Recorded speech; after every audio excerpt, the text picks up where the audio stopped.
Hali gani tena mfuatiliaji na mtazamaji wa YouTube channel hii ya Habari 24 channel, ambayo tunazidi kukujuza na kukupasha habari pamoja na matukio mbalimbali yanayojiri kutokea kila kona ya dunia. Urusi pamoja na Burknafaso wameingia katika awamu mpya ya ushirikiano wa kimkakati, hasa katika nyanja za ulinzi, elimu pamoja na biashara, alisema rais wa mpito wa taifa hilo la Afrika, Ibrahim Traore. Akizungumza na shirika la habari la RT la Urusi, kiongozi huyo wa Burknafaso alisisitiza kuwa ushirikiano kati ya nchi hizo mbili umeongezeka kwa kiasi kikubwa katika sekta mbalimbali ndani ya miaka miwili iliyopita. Traore alibainisha kuwa mojawapo ya maeneo yenye matumaini makubwa ya ushirikiano ni pamoja na elimu ya kisayansi, hasa katika masomo ya hisabati, fizikia pamoja na kemia. Pia alifichua kuwa kuna ongezeko la hamasa kwa wanafunzi wa Burknafaso kutaka kusoma elimu ya juu nchini Urusi, ambapo wengi wao tayari wanasoma katika vyuo vikuu mbalimbali nchini humo. Hata niliomba idadi ya wanafunzi wanaokuja hapa iongezwe, labda kupitia udhamini wa masomo, alisema rais huyo wa Burknafaso. Kwenye upande wa uchumi, Traore alieleza kuwa kurejeshwa kwa mahusiano na Urusi ambayo yalidhoofika sana baada ya kifo cha rais wa zamani wa Burknafaso, Kapteni Thomas Sankara, tayari kunazaa matokeo ya manufaa. Bidhaa kama maembe ambazo hapo awali zilipitia kwa madalali barani Ulaya sasa zinauzwa moja kwa moja Urusi. Bidhaa nyingine kama pamba zinatarajiwa kufuata mkondo huo. Huu ni uhusiano mpya unaoanza, alisema Traore. Pia alisisitiza nafasi ya Urusi katika kusaidia kilimo na udhibiti wa ndani wa utajiri wa madini wa Burknafaso, hasa kupitia elimu. Alipongeza wizara ya elimu ya Urusi kwa kusaidia mafunzo ya wahandisi na mafundi wanaoendesha na kutunza viwanda vipya. Mashine ndizo zinazoendesha dunia, alisema Traore, akibainisha kuwa uwezo wa kisayansi wa Urusi kutoka teknolojia ya kijeshi hadi ya kidigitali una umuhimu mkubwa kwa malengo ya maendeleo ya Burknafaso. Traore pia alielezea msaada unaoendelea kwa watu waliopoteza makazi ndani ya Burknafaso, akitaja msaada wa ngano kutoka Urusi kama mfano wa msaada wenye mafanikio. Hata hivyo, alielezea kuwa nchi yake sasa inahama kutoka utegemezi hadi kujitegemea. Tulimwahidi Rais Vladimir Putin kuwa hatutaki tena kusambaziwa ngano kwa sababu tutazalisha wenyewe, alisema rais huyo wa Burknafaso. Rais huyo wa mpito wa Burknafaso alikuwa miongoni mwa zaidi ya viongozi wa dunia 25 waliokutana kushiriki maadhimisho ya siku ya ushindi wa vita vya pili vya dunia yaliyofanyika katika uwanja wa Red Square huko mjini Moscow mnamo tarehe 9 Mei, ambapo maelfu ya wanajeshi pamoja na silaha za kisasa ziliwasilishwa. Traore alikutana na Putin pembezoni mwa tukio hilo kujadili masuala ya usalama na mapambano dhidi ya ugaidi katika eneo la Sahel. Hello and welcome. Our guest today is the President of Burkina Faso, Captain Ibrahim Traore. Your Excellency, hello, and thank you very much for accepting our invitation. It's a great honor to have you on our set. Yesterday you attended the parade on May 9th. What are your impressions? Bonjour, merci. Hello, thank you. We're here in Russia for the commemoration of the 80th anniversary of the victory over Nazism. And as you said yesterday, we attended the ceremony, a parade and a wreath-laying ceremony. I think it's very symbolic. We learned a lot of things during this stay. It was not only a party, but it is a celebration of the victory of the world. So it makes a lot of sense to us. What did you think about the quality of the show? Yes, it was perfect, and it made us learn a lot of things. When we look through the machines that won the war, that is to say the T-34s and up to the modern equipment, it shows us the technological evolution of the Russian army. It also inspires us to put ourselves to work so that we can develop in the same direction. Were there certain things that surprised you, for example? We're always surprised when we see the technological advances. And lately, I think there's a new weapon that's appeared in the Russian military arsenal, the Oreshnik, and I think it's very significant.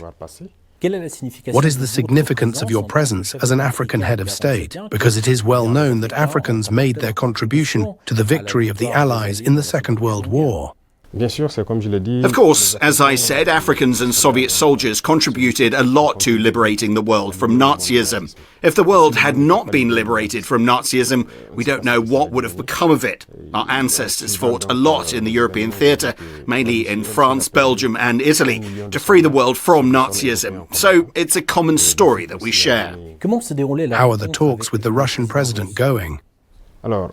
It's going very well, and really it's very courteous, it's friendly, it's fraternal, and that's all we ask for in terms of new cooperation. How would you describe the current state of bilateral relations? Relations are doing very well, and I can say that for 2 years now, they've been going very well. We're in the process of deepening the defence and security aspects, but also education aspects and commercial aspects. We have compiled the different components so that we can exchange a lot, share a lot of experiences, because we have a lot to learn about the education side of Russia, especially in science. Especially in the sciences, but in which field in particular?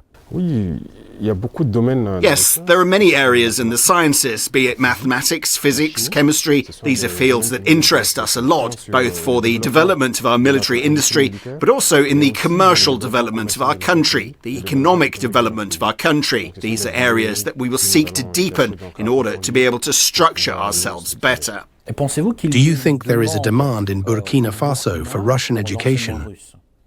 Of course, there are a lot of Burkina-based students already here in Russia at universities. I ran into some of them this morning, and I even asked that we increase the number of students here, perhaps through scholarships.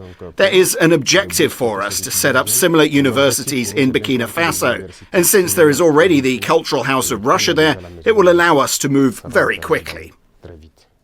By the way, you just reminded me, today you visited a Russian university. How did this visit go? It went very well. I had fruitful exchanges with Russia's education minister, as well as with rectors and students. We had very good exchanges and we talked a lot in a scientific way. Let's talk a little bit about the economy. The volume of trade increased by 10 times in a year. How would it be possible to boost trade relations? As I said, this is a new relationship that is beginning. Excuse me, but why new? Yes, it's starting again since the years of Thomas Sankara's death. Unfortunately, relations with Russia faded a lot. And here we are reawakening our relationships. The embassy has been set up and commercial relations are also at the heart of the exchange. There are a number of products from Burkina Faso that pass through some European countries before being sold in Russia. Today, these products are sold directly through local operators and merchants. For example, mangoes. They pass through European countries to be sold in Russia. Today, it's happening directly. There is cotton that will follow. There are many other products, sesame and many others, agricultural products that will be able to sell directly to Russia. So it's just beginning. It's going to increase. The economic forecasts indicate a growth of 5.6%. In 2025, what are the key sectors that support this growth? It must be said that until today in Burkina Faso, gold is the primary export product.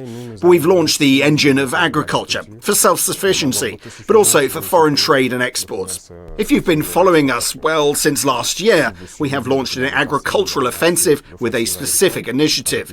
The objective is to be able to increase our agricultural production significantly to be self-sufficient, but also to sell outside.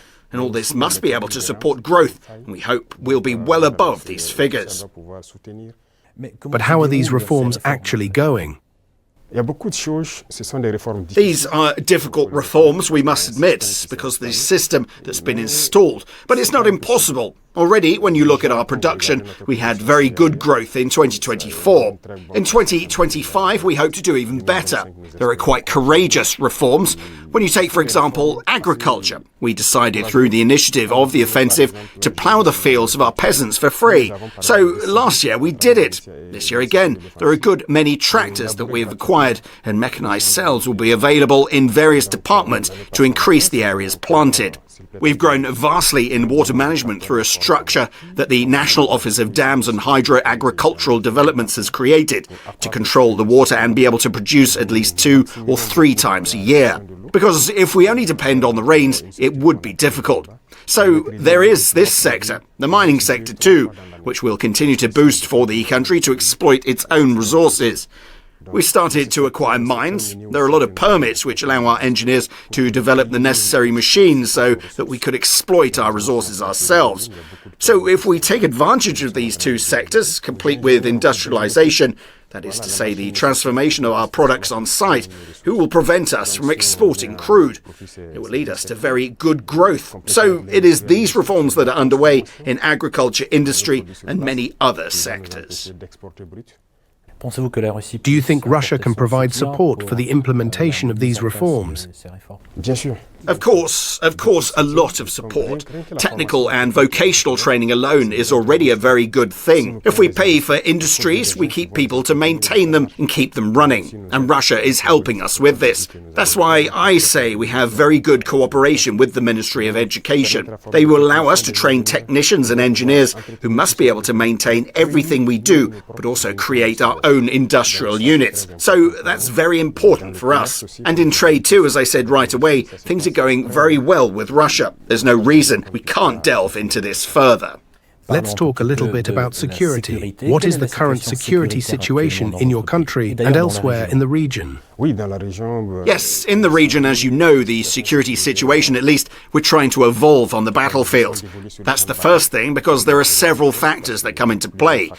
On the battlefield, things are evolving. If we take 2023 as it is today, we've been able to recapture many areas and calm them. However, the enemy is also growing stronger. There are many foreign fighters joining the terrorists. Can you be more specific? What are you talking about? Yes, the terrorists are reinforced by many foreign fighters who come from elsewhere, who aren't actually, when I take the case of Burkina Faso, there are many criminals who are in Burkina, but who aren't Burkinabe. There are also trainers who come from many countries to teach them many techniques. But what's their interest? But it's not terrorism, it's imperialism. Their goal is to keep us in a permanent war, to prevent us from developing and continuing to plunder our research.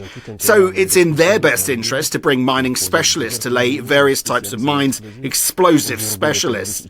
Today, terrorists use drones to fight and everything. So these are professionals from certain countries who come to teach them all that. All this is to continue to keep us in a situation of insecurity. But we're taking stock of the situation, we're adapting each time to their mode of action, and we will continue to fight until we reclaim the entire Sahel. Are there any specific countries funding these fighters? All the imperialist countries are funding these fighters. There are many of them.